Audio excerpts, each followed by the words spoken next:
Kia ora, I'm Josiah. I'm the health educator here at Brain Injury Waikato. What that means is that I run the support groups that we host once a month across the region. I also create and deliver education workshops for community groups and other organisations that are interested in learning more about brain injury. What is it? What does it look like? And how can we support our people that we work with who are living with brain injury? Also do a bunch of other stuff. There's lots of projects that we have in the pipeline, so we're just trying to chip away at those each week as well. What brought me here was a couple of things. I studied health education at the University of Canterbury, so I've always had an interest in health and well-being. And when I saw the health education role being advertised by Colleen, I went for it. But I've also got a personal story as well. A lot of my whānau have had brain injuries, so it's been a real theme throughout my whole life.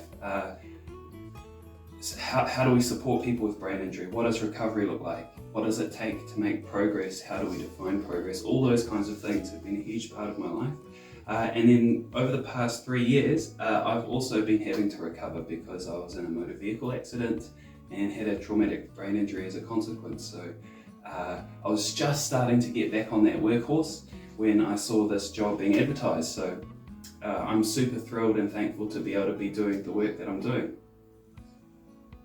Yeah, there's probably a couple of things I think we wish we'd known. You know, hindsight's 2020, but I think just having a support person and having somebody that can do advocacy work for you would really help. One of the outcomes of a brain injury means it can be harder to engage with paperwork, administration, and there can be a lot of that, especially if you're having to navigate ACC.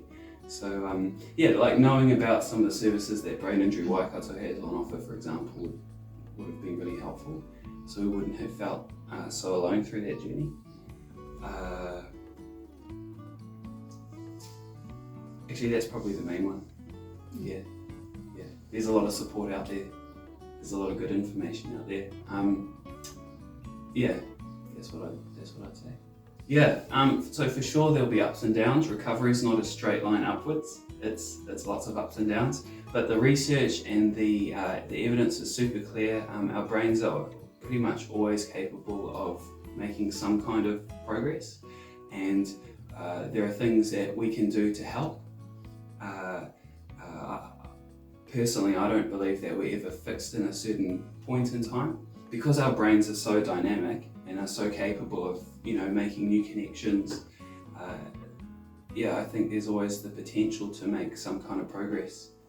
Yeah, the hard work is discovering what that looks like and how that works, but I think it's possible. The first one is self-compassion, so just being kind to yourself, appreciating that just because we can't see the injury doesn't mean that we're making it up.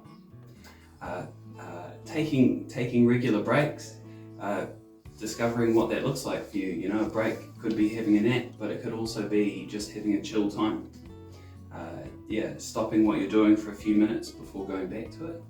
And then probably the other tips would be just keeping a track of how you think you're going in terms of your symptoms throughout the day. And if you feel like the symptoms are creeping up, maybe take a break, or it's okay to take a break. It's okay to try something different to make something a bit easier on yourself. Those would be some of the things that I recommend. Reach out for help too. Reach out to Brain Injury Waikato, reach out to your GP, reach out to your whānau, and just let them know, what you're going through, and that's okay to do too. I think what excites me is seeing people have a greater awareness of their own well-being. That's really the foundation for setting goals for our health. So whenever that happens, I get very excited. We always have health even after an injury. Discovering what that looks like and what we want are the key steps to being able to actually get to where we want to go. I think also there's a lot of misunderstanding about brain injury. So the chance to work with people and uncover what a brain injury actually is from an evidence-based point of view, I think is really important and really exciting. My favourite part of the job is just meeting people. Yeah, I love getting out. I love the support groups. I love everybody that comes along and the conversations we have and just meeting people where they're at. The dynamics in the support groups are pretty great. Yeah, people contributing, people asking questions, people supporting each other, people just having a good time. That's really nice. Yeah, and the community workshops are always a good opportunity to connect with other people. I love it. Yeah, so we're building a few workshops around what a brain injury actually is, and I'm excited about that one because I think brain injury is a really important health issue in New Zealand. New Zealand's actually got some of the highest rates of brain injury in the world, particularly for traumatic brain injuries, which are the most common type of brain injury. And that can have a huge impact on people's lives. But at the same time, there's a lot of research that shows what it can look like to recover well, to sort of regain a sense of control and agency over your health and your well-being in life. And so that's all part of that workshop. And I think that that's really exciting. And then ACC's released new guidelines on concussion management in sport. I think that came out earlier in the year. And we're building a workshop around that for sports organisations, bodies, clubs who, concussion's quite common in sports. And so anything that we can do to support those groups to be there for their players if they do have a concussion is something I'm really excited about because I think the work's really important.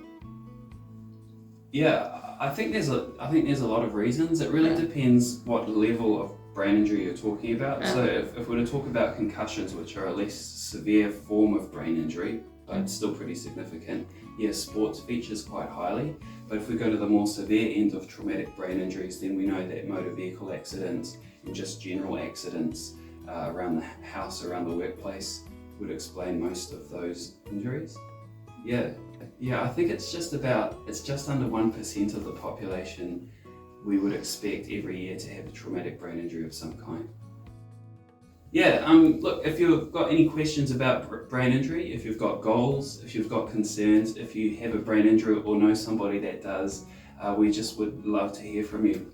Don't hesitate to reach out. You can find us on our website or Facebook or goodness, all those other places have jumped out of my head. But just reach out, honestly. We'd really love to hear from you and hear about you and see if there's any way that we can support you.